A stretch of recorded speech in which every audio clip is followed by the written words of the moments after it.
Entonces, para quienes no me conocen y para quienes me conocen, y les recuerdo, mi nombre es Julián Henao. Hago parte del equipo de alabanza y también hago parte de los procesos que tiene nuestra iglesia. Y bueno, y ahora, por estas épocas, comenzando con también este proceso de traer el mensaje, de traer la palabra del Señor para ustedes, y que espero que sea de bendición. Sea de bendición. Hoy va a ser un día que espero que no salgan igual, que espero que de una u otra manera Dios toque su corazón, inquiete su mente y lo rete a cambiar y a seguir con Él. Vamos a orar. En el nombre de Jesús, hoy Dios, te doy muchísimas gracias por este momento. Padre, te pido que abras mentes, que abras corazones, que abras oídos, Señor. Que sea tu palabra, Señor, enseñándonos el día de hoy todo aquello que tienes para nosotros. Que toda palabra, Señor, tenga control en esta mañana de ti. Que toda palabra que sea dicha, toda cosa, Señor, que se exprese en este momento, Señor, sea porque tu dirección, amado Espíritu Santo, está en este lugar y porque quieres enseñarnos y quieres llevarnos a niveles superiores de donde estamos, Señor. En el nombre de Jesús yo te pido, Señor, que nos inquietes y que todo lo que, Señor, en esta mañana se dirá nos ayude para mejorar, para retarnos, para pensar sobre nuestra vida y qué hacer. En el nombre de Jesús te doy gracias. Amén. Bueno, ¿alguien sabe qué son estos aparaticos? ¿Sí? Unos audífonos, ¿cierto? Pero estos no son unos audífonos cualquiera. No son de los que se compran ahí en el centro a toda 2000 y eso. Sino que son unos audífonos especiales para que podamos nosotros aquí tocar. Y usted dirá, ¿y por qué necesitan esos audífonos para tocar? Pues resulta que en la música y cuando hacemos conciertos, cuando nosotros tocamos como músicos, o sea, aquí en la alabanza, siempre necesitamos una referencia. Aquí ya hay músicos y saben de eso. Hay varios, veo a varios, chévere. Pero hay gente que no son músicos, que son la mayoría, que no saben ello. Y nosotros necesitamos, de una u otra manera, escucharnos. Escuchar direcciones, escuchar qué está haciendo el otro. Y comúnmente o anteriormente se usaban, no sé si ustedes lo recuerdan, y inclusive actualmente todavía en conciertos grandes, no solamente hay parlantes como estos hacia afuera, sino que hay unos parlantes adentro. Por eso pasa de que pita el sonido muchas veces, porque resulta que esto tiene algo que se llama retroalimentación. Entonces, cuando hay un sonido muy fuerte o algo que esté adentro, retroalimenta los micrófonos y pita. Por eso pitan los micrófonos. Pero aquí contamos con la fortuna de que ustedes aquí en esta tarima, en este púlpito, ustedes no ven ningún parlante para evitar ese tipo de inconvenientes. Aparte de ello, entonces, por eso es que usamos estos audífonos, porque esto chiquitico ya reemplaza esas grandes cabinas. Una de las funciones también de eso es que podemos recibir indicaciones de nuestro director. Nosotros tenemos un director, si ustedes se fijan aquí, tenemos a alguien que normalmente es Diego y tiene no solamente un solo micrófono, sino que tienen dos, ¿cierto? En este caso. O a veces Diego está con una diademita acá, entonces ello es para dar direcciones y decir hacia dónde vamos y qué debemos hacer como grupo. ¿Por qué? Porque de una u otra manera tenemos que ir en pos de una sola cosa y hacia un mismo punto. Y para ello entonces se requiere tener coordinación, tener la disciplina, tener la disposición, atención, decir que no solamente estamos adorando y sí, todo el tiempo estamos concentrados en Dios, pero a la vez tenemos que estar atentos a qué nos están diciendo y hacia dónde debemos ir. Y como lo digo, así tengamos un director, no sé qué se me hizo Diego, debe estar atrás todavía, no demora en salir. Así tengamos un director, si nosotros no seguimos esas indicaciones, ¿qué podría pasar?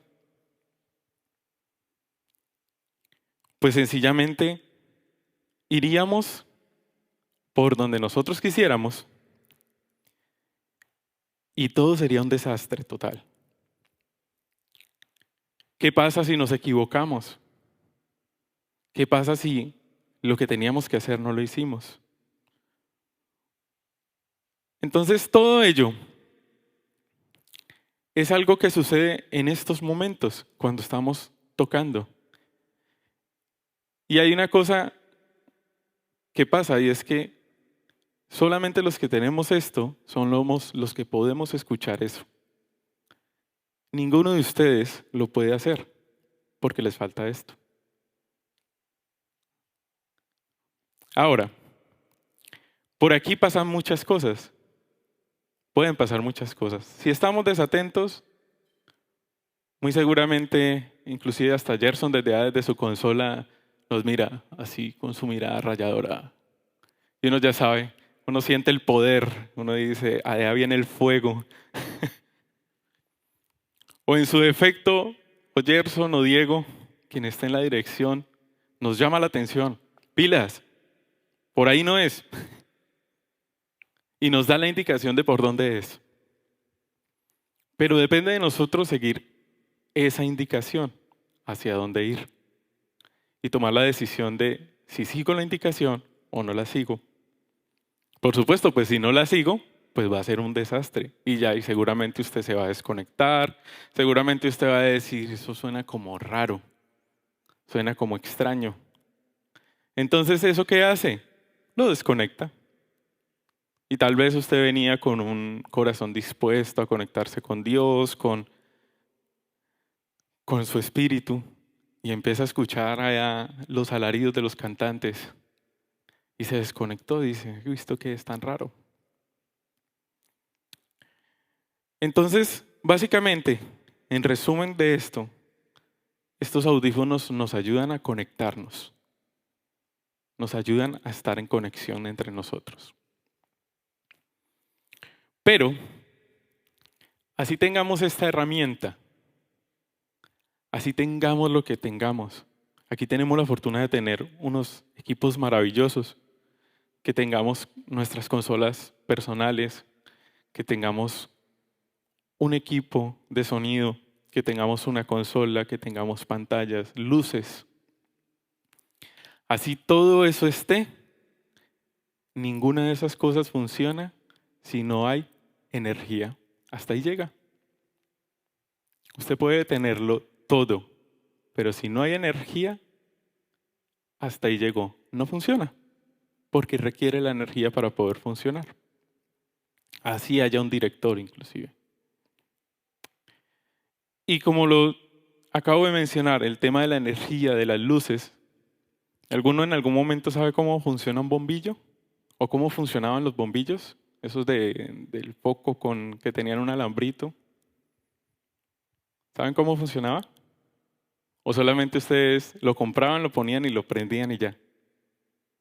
Que creo que la mayoría de personas lo hemos hecho así, ¿cierto? Pero nunca nos preguntamos cómo funciona un bombillo.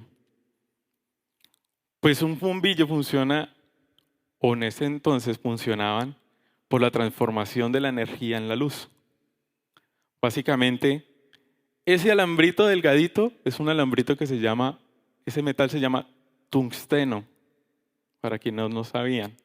No es un alambre común, no es un metal común, se llama tungsteno. Y ese alambrito podría soportar hasta 2500 grados centígrados. Por eso se generaba la luz, porque alrededor de ese bombillito y de esos alambritos transcurría la energía, se calentaba y al calentarse producía luz. Pero comúnmente nosotros ¿qué hacíamos? Pues listo, nunca nos preocupamos por saber cómo era que se generaban estas luces. Hoy en día las tenemos LED, funcionan similar, el principio es muy parecido. Obviamente ya tienen otros tipos de tecnologías, pero nunca nos fijamos en ese detalle de cómo es que esto alumbra, por qué alumbra, sino que lo prendemos y lo usamos y ya, estamos en automático. Así que todo esto, y usted se estará ahí entonces diciendo, bueno, ¿y este que vino a dar clases aquí de energía, de física, clases de música, de saber cómo funciona la alabanza? Pero todo ello es porque nosotros como cristianos tenemos unas responsabilidades y unos enfoques y cosas que nos implica tener diversas tareas como oración, diversas tareas como disciplina, diversas tareas en general. Pero el tema es de que muchas veces esas tareas nos desenfocan de la fuente principal. Y sucede mucho. Y esa fuente principal es Dios. Es decir, que usted puede ser cristiano, usted puede tenerlo todo, puede hacer todo lo que hace, pero si usted no está conectado con la fuente, usted está como los audífonos sin energía. No le sirven. Así que el tema de hoy, tenemos ahí, eso. Conexión. Conexión. Cuando se me invitó a hacer esta prédica el día de hoy, tenía más o menos unos 2, 3 temas en mente que venía trabajando. Y me dice el pastor, Julián, lo necesito para que haga una prédica. Listo, pastor, de una. Y venía trabajando y aplicando y, uy, esto está chévere aquí, que llueva fuego sobre esta iglesia. Pero a través de las prédicas que hemos tenido con nuestro pastor, sentí que no era lo que debía decir hoy. Y de una u otra manera Dios me empezó a inquietar sobre este tema.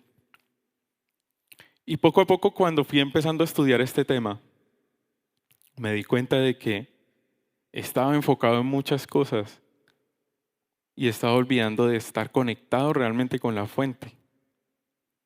Porque es muy fácil confundirnos y es muy fácil creer que estamos conectados, pero resulta que no. Así que el día de hoy, nuestro propósito es comprender y empezar a pensar y determinar si realmente nos encontramos o no nos encontramos conectados con Dios. Y es allí donde yo quiero que usted empiece a pensar, ¿será que estoy conectado? ¿Será que no? Por un momento examine su vida y piense de qué forma usted se está conectando con el Señor. ¿De qué forma usted está logrando tener una intimidad con Él? Así que para ello, vamos a empezar a ver una serie de puntos para que usted empiece como a ubicarse por dónde va o qué está haciendo. Y vamos a colocarnos como si fuera un campo, ¿no? Un campo normalmente tiene varias etapas. Y esa primera etapa es que para usted entrar, usted necesita una puerta. Así que este primer punto es la puerta. Y esta puerta, como la de mi casa tiene una puerta que tiene 3 chapas para poderse abrir. Así que vamos a ver 3 llaves en esta primera etapa de la prédica para poder abrir esa puerta.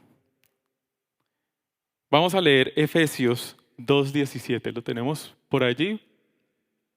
Eso, muy bien. Dice, Cristo les trajo la buena noticia de paz tanto a ustedes los gentiles que estaban lejos de Él, como a los judíos que estaban cerca. Aquí ya hay una posición, ¿no? Había gente lejos y otros que en teoría estaban cerca.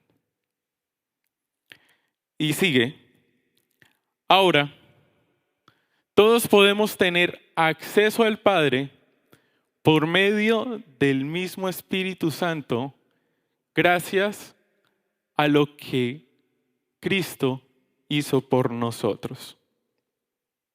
Entonces, si usted se fija bien, dice que este versículo, que podemos tener acceso al Padre por medio de lo que Cristo hizo en nosotros. Así que la primera llave que nosotros abrimos o que usamos, que nos comienza a conectar con Dios, que nos comienza de una u otra manera a abrir ese campo espiritual y empezar a conocerle y a relacionarnos con Él, esa llave se llama sacrificio. Y es el sacrificio, el que hizo Jesús en la cruz, el que nos abre esa llave. Usted no tuvo que hacer nada. Usted solamente lo único que hizo fue recibir a Cristo, que yo creo que aquí todos lo han recibido, la gran mayoría lo han recibido. Y el solo hecho de que usted lo haya recibido le da acceso a eso. Le da acceso a apropiarse del sacrificio de Cristo en la cruz, lo que le abre a usted la posibilidad de acercarse al Padre. ¿Vamos bien hasta ahí? ¿Sí? ¿Por qué ello? Porque básicamente a nosotros, nuestro pecado, tenía esa barrera, una barrera grande, que nos impedía conectarnos con Dios. Y el hecho de que Cristo haya muerto en la cruz quita esa barrera e inmediatamente podemos tener acceso a Él. Somos visibles delante de Dios por el sacrificio de Cristo en la cruz. Y ahí es donde básicamente Dios nos voltea a ver y ya puede de una u otra manera vernos, porque ya no está esa barrera entre Él y nosotros. Ya Él nos puede identificar, es tal, es tal. Ahí estás. Por un momento tengamos una imagen como para que entendamos cuál es la mirada de Dios. Haga de cuenta que usted está mirando desde arriba, desde el techo, y usted mira hacia abajo y todos tienen una sombrillita. Eso es lo que pasa con el pecado. Simplemente se ven cosas tapaditas ahí, pero no se puede identificar qué es lo que hay debajo de esa sombrilla. Pero cuando usted quita la sombrilla, ya usted puede ver, es de tal persona. Eso básicamente es lo que pasa cuando se quita el pecado de nuestras vidas. Dios nos puede ver. Y ahí a lo Star Wars, que le gusta a mi amigo Gerson, viene la frase que se hizo típica por hace algunos años: yo soy tu padre. Usted puede tener la seguridad de que Dios es su padre. Y no solamente Él lo puede ver a usted, sino que ya usted puede de una u otra manera entender de que ahí está Dios para usted. ¿Vamos bien hasta ahí? Amén, bueno. Entonces, ahora, ustedes ya abrieron esa puerta, recibieron a Cristo. Listo, muy bien. ¿Ahora qué? ¿Qué hago con eso? Ya tengo esa primera llave. ¿Ahora qué sigue? Vamos a leer Efesios 6, 13 y 6, 18. ¿Tenemos allí en pantalla? Muy bien, dice Efesios 6, 13. Por lo tanto, pónganse todas las piezas de la armadura de Dios para poder resistir al enemigo en el tiempo del mal. Así, después de la batalla, todavía seguirán de pie, firmes. Y el 6:18 tenemos: oren en el Espíritu en todo momento y en toda ocasión. Manténganse, ¿qué? Alertas. Y sean persistentes en sus oraciones por todos los creyentes en todas partes. Así que esa segunda llave, estos versículos nos hablan de una manera clara que debemos, ¿qué? Orar. La segunda llave que tenemos es oración para poder que esa puerta se abra. Como cristianos, sí o sí tenemos que tener la disciplina de oración. Sin disciplina de oración estamos expuestos a que básicamente Satanás se aproveche de nosotros. Usted puede recibir ataques, sí, la misma palabra lo dice, ¿no? Que libraremos batalla. De una u otra manera hay que librar batallas. No quiere decir que usted se libre de esas batallas. Pero si usted no tiene la herramienta para ello, si usted no tiene la oración en sus manos, si no es algo que usted practica, muy fácilmente usted pierde la conexión con Dios.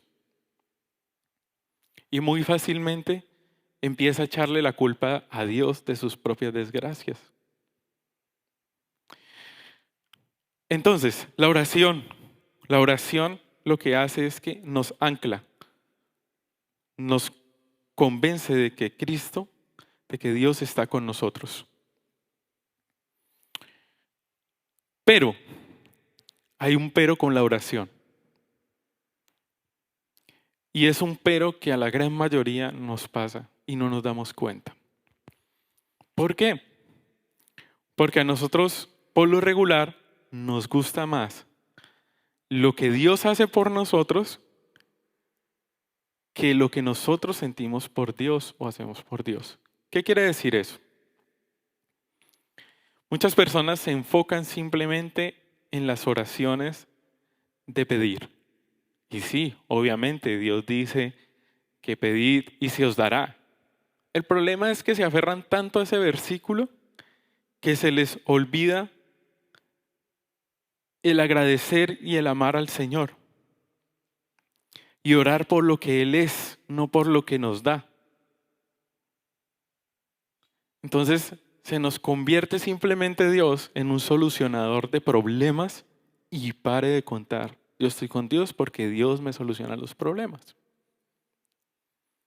Pero realmente nuestra disposición y el amor hacia el Señor no está. Entonces por eso digo que la oración en este caso sí se puede convertir en un obstáculo en nuestra conexión con Dios. No porque sea mala, sino porque muchas veces nuestras oraciones siempre están enfocadas en un lado de la balanza y la balanza queda así chueca todo el tiempo y no se dan cuenta y por qué me pasa esto y por qué me pasa lo otro, pero es que usted no está haciendo sino pedir y pedir y pedir y pedir y pedir y pedir, no más. E inclusive para muchos la oración se convierte en órdenes que le dan a Dios. Entonces, como hay tanto movimiento de que decretemos, sí, la palabra hay que decretarla, la palabra hay que accionarla, obviamente. El problema es que lo entendemos mal y parecemos dándole órdenes al Señor. Créame, usted no está en la posición de darle órdenes a Dios. Ninguno de nosotros está en la posición de darle órdenes al Señor. Así que tenemos que tener cuidado. Y confundimos muchas veces autoridad con ese asunto de estar dando órdenes y en el nombre del Señor, es que tú lo harás, Señor, y es que tú lo de... Y yo digo, bueno, sí, chévere, interesante, pero yo no soy quien para darle órdenes. ¿Vamos bien hasta ahí? Entonces, importante, orar. Esa es nuestra segunda llave. Muchos de ustedes saben que tengo un hijo, ¿no? Un crespito por ahí, canzoncito, que molesta bastante y grita bastante. Y mi hijo tiene una particularidad, es de que a él le gustan mucho los regalos. Por ejemplo, mis papás hoy están acá. Cuando vienen, lo primero que hace es, ¿y mi regalo? No saluda, sino que los ve a ellos y ve un regalo.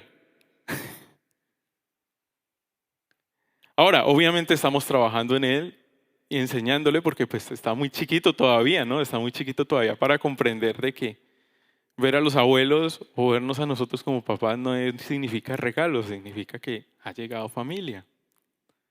Pero para él es mi regalo, trajeron regalo. Y si no le dan su regalo, no saluda bien. Y eso parece que pasara con nosotros. Seguimos siendo niños de esa forma. Si Dios no nos da, entonces pare de contar. Dios me decepcionó, es que Dios me abandonó, es que Dios tal cosa, es que Dios tal otra. Y pelean con Dios por eso, porque no están recibiendo su regalito. Y no lo están viendo a Él realmente como es. Entonces, como les decía, Él por lo regular espera regalos. Conmigo ya he ido aprendiendo poco a poco a que si me ve a mí, yo no traigo regalo. Yo vengo a verlo. Hola, hijo. Ta, ta, ta. Pero hay ocasiones donde él de la nada, yo puedo estar sentado, estoy trabajando y eso, y él está jugando y eso, y se me acerca y me dice, papi, te amo. Uf, eso es una cosa espectacular e indescriptible lo que uno siente en ese momento, de que de la nada un hijo tuyo te diga eso. ¿Te ha pasado, Gerson? Sí, más o menos. Y cuando eso pasa, mi corazón siente alegría, siente gozo, siente felicidad. Ahora imagínese cuando nosotros de verdad, sin ningún interés, simplemente le decimos, te amo, papá Dios. Porque Él lo merece. Porque Él está allí con nosotros. Lo que nos lleva a esta tercera llave de la puerta, el cual es la adoración. Juan 4:23, ¿qué nos dice, qué nos expresa?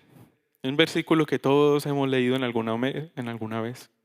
Dice que Dios busca adoradores en espíritu y en verdad que le adoren. Entonces, ¿por qué no solamente dice solo en espíritu? ¿Por qué no dice solamente en verdad? ¿Realmente somos adoradores? Esas son preguntas que podrían surgirnos. Y las respuestas a esas preguntas es porque básicamente no comprendemos qué es la adoración. Y en muchas ocasiones he explicado y yo no sé por qué es tan difícil comprender qué es adoración. Y la respuesta la encontramos en Juan 14:21. Es un poco más adelante. Ahí lo tenemos. Y dice, los que aceptan mis mandamientos y los que obedecen son los que me aman. Y porque me aman a mí, mi Padre los amará a ellos y yo los amaré y me daré a conocer a cada uno de ellos. Así que la adoración se trata de amar al Señor por medio de nuestra obediencia. El obedecer al Señor es un signo de amar a Dios, pero nosotros somos felices desobedeciendo. Somos felices y por naturaleza nos gusta ir por donde no es. Tenemos las instrucciones, tenemos la palabra, tenemos todo. Y a pesar de que allí está todo, uno como que, ¿será que no? Esa partecita a mí no me gusta. O yo voy con esta mayoría, pero esta otra parte no. Entonces, básicamente la adoración es rendir nuestra vida y renunciar a nuestros propios propósitos, renunciar a nuestros propios deseos. Eso es parte de lo que es nuestra adoración. De hecho, ahorita hablábamos de eso, de vivir en adoración, porque confundimos el vivir en adoración con un momento de nuestra vida, con el venir a la iglesia y cantamos y eso es adoración, o servimos y eso es adoración. Sí, eso es una parte, pero esa es una parte mínima. Pero la verdadera adoración está en el rendimiento de nuestra vida a Dios y de vivir en una constante adoración. La adoración no es un momento, es una constante. Es todo el tiempo.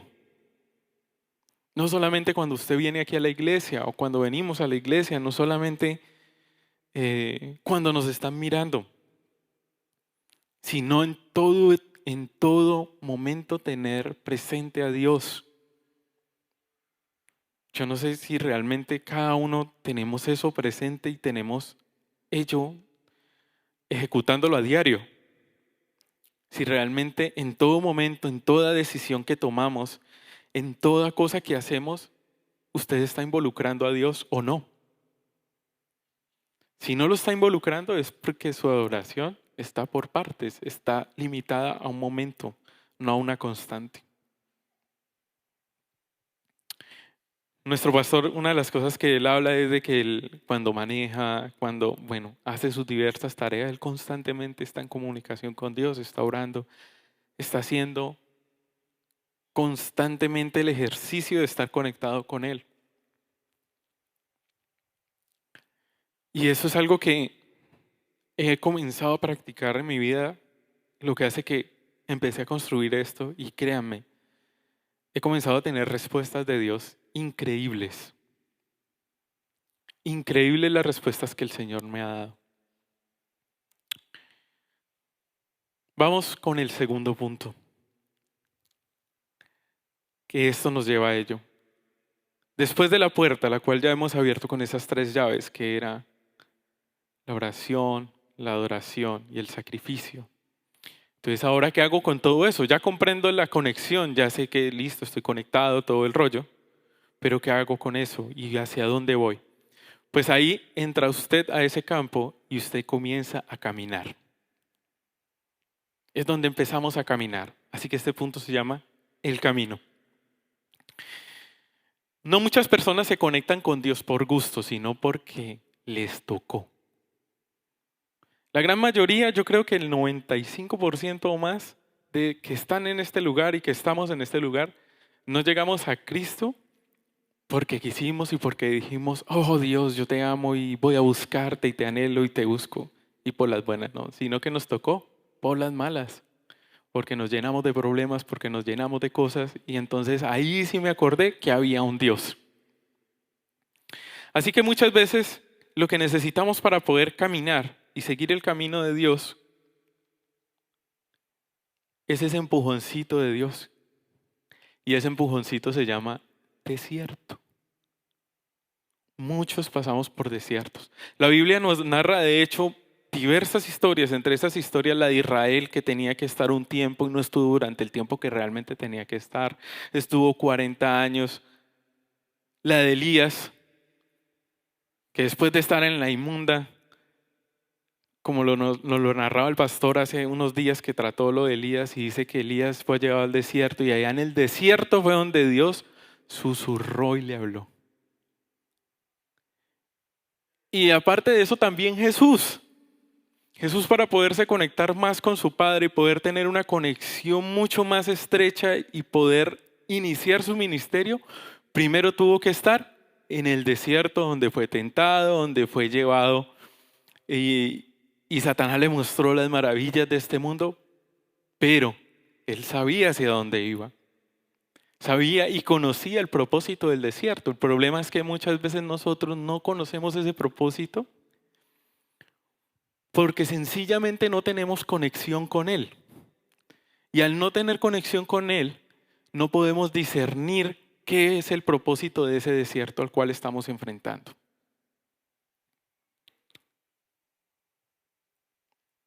Así que es muy importante que de una u otra manera nosotros entendamos esos desiertos como ese camino al cual Dios nos está empezando a llevar, que debemos caminar en Él bajo su protección. Y con esto hay algo que pasa y es de que muchas personas cuando enfrentan esos desiertos están buscando a las demás personas para poderse conectar con Dios.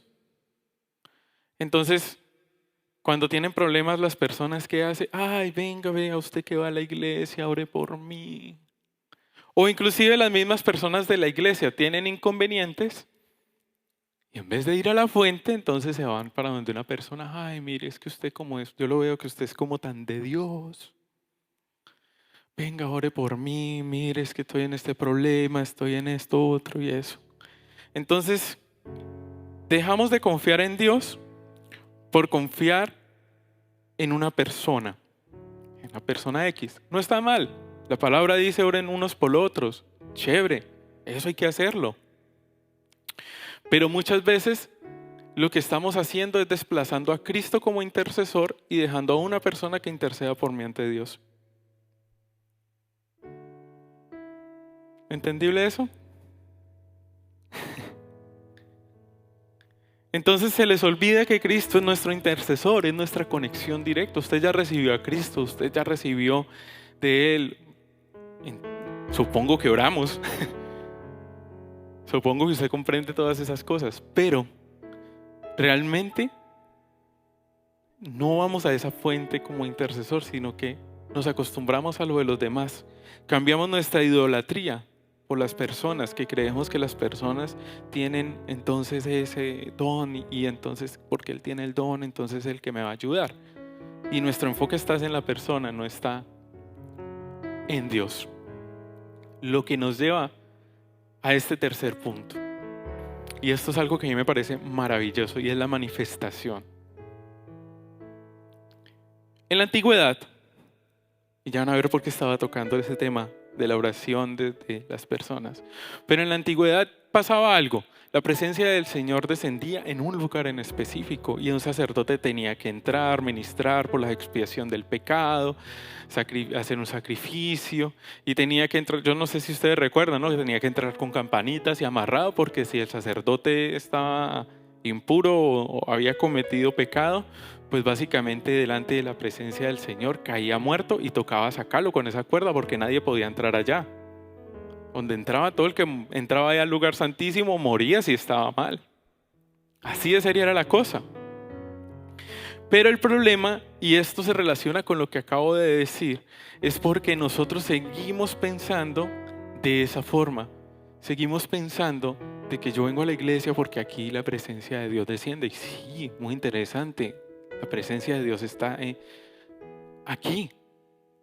Pero se les olvida algo que es muy interesante y quisiera que coloquemos este versículo. El 1 Corintios 6:19, lo tenemos allí, ¿cierto? Eso, muy bien, dice: ¿no se dan cuenta de que su cuerpo es el templo del Espíritu Santo, quien vive en ustedes y les fue dado por Dios? Ustedes no se pertenecen a sí mismos. Y tenemos el siguiente, 6:19, el otro, porque Dios los compró, 6:19-20, porque Dios los compró a un alto precio, por lo tanto, honren a Dios con su cuerpo.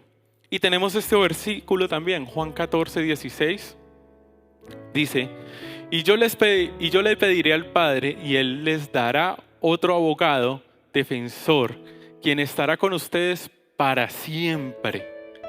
Y quiero resaltar eso, quien estará con ustedes para siempre, pero quiero resaltar lo que sigue también. Lo que sigue, porfa, el versículo 17. Eso. Me refiero al Espíritu Santo, quien guía toda verdad. El mundo no puede recibirlo porque no lo busca. Ojo, el mundo no puede recibirlo porque no lo busca ni lo reconoce, pero ustedes sí lo conocen porque ahora Él vive con ustedes y además dice y agrega lo siguiente: y después estará en ustedes. Así que si nosotros en nuestra cabeza lo que estamos pensando o lo que asimilamos es de que la iglesia es la única fuente de conexión con Dios, déjeme decirle que está equivocado. Y no porque no sea necesaria la iglesia. La misma Biblia dice que es necesario reunirnos, sino porque usted no se da cuenta de que usted es templo del Espíritu Santo y Él habita en usted. Es decir, que Él está con usted en todo momento. En todo momento. No hay que sentirnos solos. Él está con nosotros en todo momento. Si tenemos conciencia de que somos templo de Dios, que somos un templo, que Él habita en nosotros, créanme que ustedes y yo tenemos que luchar con tanta cosa en la vida, porque Él está en nosotros. Y eso produce básicamente un efecto. Si usted tiene conciencia de templo, que esa es la manifestación de Dios, usted es santo. Usted no tiene que luchar con la santidad, porque produce santidad. En algún momento, y quiero dar ese ejemplo rapidito, en algún momento yo le decía a alguien, supongamos que usted está en una iglesia, pongamos un ejemplo, una iglesia católica. Y entonces allí está una mesa grande al frente donde normalmente los sacerdotes están oficiando sus misas y ese tipo de cosas. Que esto se lo decía a un católico. Entonces yo le decía, ¿usted es capaz de cometer un acto impuro en esa mesa? Me decía, no, ¿cómo se le ocurre? Ahora, nosotros somos muy fácil de cometer actos que no son adecuados delante de Dios, porque sencillamente no tenemos la conciencia de templo. Ahora, yo los llevo eso a esa cuestión física, ¿no? Los llevo para poder que podamos entender como el asunto, ¿no? Pero imagínese si usted es templo del Espíritu Santo, ¿qué está haciendo con su cuerpo? Él está en usted. No puede usted escapar de Él. Interesante, ¿no? Entonces, realmente generar esa conciencia de templo nos da santidad. Y una persona santa es una persona que entrega su vida a Dios, es una persona que sirve a Dios, que puede servir aquí en la iglesia, que tiene el carácter de Cristo, que da fruto. Yo me siento muy contento porque después de 10 años de haber regalado un Nuevo Testamento sin decir ninguna palabra, pero después de 10 años hay una persona en el encuentro sentada allí. Porque simplemente en algún momento le regalé un Nuevo Testamento y le dije, mire, lleve esto que usted en algún momento lo necesita y después hablamos. Hasta que llegó el punto en el que no necesitó. Ahora lleva 10 años dando vueltas. Yo espero que esta vez ya empiece a entrar realmente en todo esto que Dios nos tiene. Por último, para que vayamos ahí subiendo, chicos. Por último, ahora, ¿por qué es importante todo eso? Ya comprendimos, sí, es necesaria la conexión, es necesario entender de que Dios está en nosotros, es necesario todo eso, pero ¿por qué es necesario? ¿Para qué me sirve a mí eso? Sí, pues llenarme de Dios, llenarme del Espíritu Santo. Pero el problema es que muchas personas se quedan en ese punto. Se llenaron y se llenaron.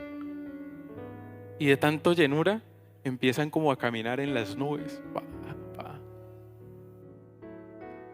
Y se les olvida el fin de eso, de esa conexión. Hay unos versículos, una historia que habla en Ezequiel 47, 5, del 3 al 5. En esa historia dice que Ezequiel fue llevado por un hombre al templo y él describe una visión que básicamente el hombre lo lleva al templo y dice que debajo de la entrada del templo fluía agua, fluía una corriente la cual pasaba por el altar y en esta visión también que muchos conocemos, Ezequiel básicamente describe 4 estados. Dice que primero él se sumergió en el agua hasta las rodillas, después de las rodillas que siguió primero los pies, después las rodillas, después la cintura y después ya no podía ni siquiera caminar porque él le tocaba nadar de tanta agua que había, ¿no? Todos recordamos esa historia, por lo menos los que lo hemos leído, ¿cierto? La recordamos. Pero algo que pasa es que, listo, nos quedamos en eso. Tengo que sumergirme y nadar en el Espíritu Santo. Porque básicamente eso lo que nos da es una connotación y un significado de que el agua es el Espíritu Santo y estamos ahí con Él, ¿no? Pero como digo, se nos olvida el fin. Y el fin es lo que está después, que casi no se nombra. Y ahí es donde viene este versículo de Ezequiel 47, 6 al 9. ¿Tenemos ahí? Y dice así, versículo 6. Me preguntó, hijo de hombre. Diga ahí su nombre, Edwin. Raquel, que está por ahí. Coloque su nombre ahí.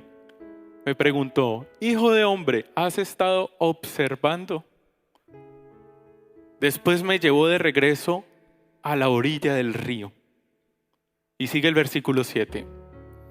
Al volver, me sorprendió ver muchos árboles que crecían a ambos lados del río. ¿Seguimos?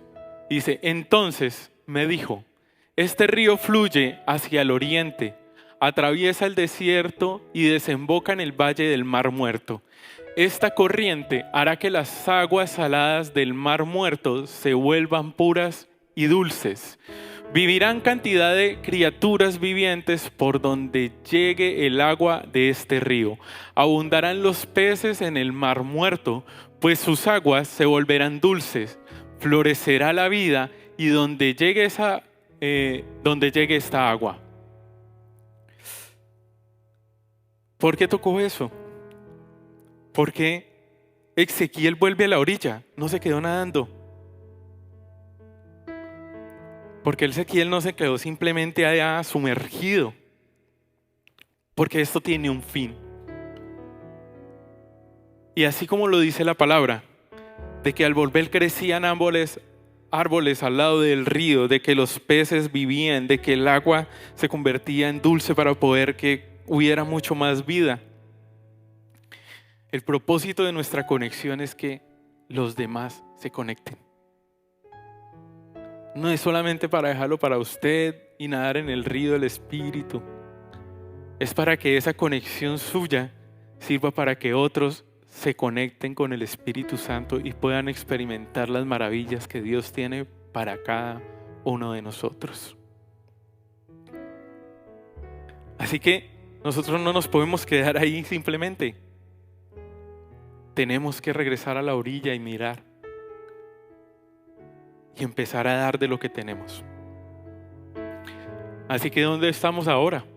¿Dónde está cada uno de ustedes?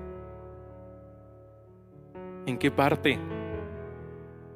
Si están por todas, súper. Si se quedó en el camino, recapacitar. Así que bueno, la invitación es a que nos conectemos, pero que eso tenga un fin. De que podamos compartir y podamos dar de lo que tenemos.